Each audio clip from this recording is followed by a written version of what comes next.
Position where you can hear the crowd is making a lot of noise, depleted as they are. Madrigal on the stop, the nose tackle for Saugus. 3rd down and 5, and like the Centurions, Greyhounds with a big 3rd down. Be interesting because we haven't seen much of the legs of Robbie Berwick as far as rushing.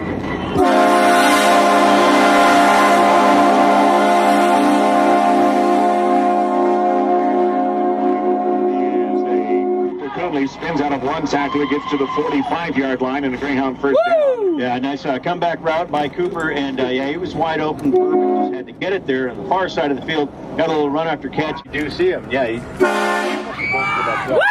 saw some opening, and yeah, I think he's been looking for that all game. And it's 10 to go in the 3rd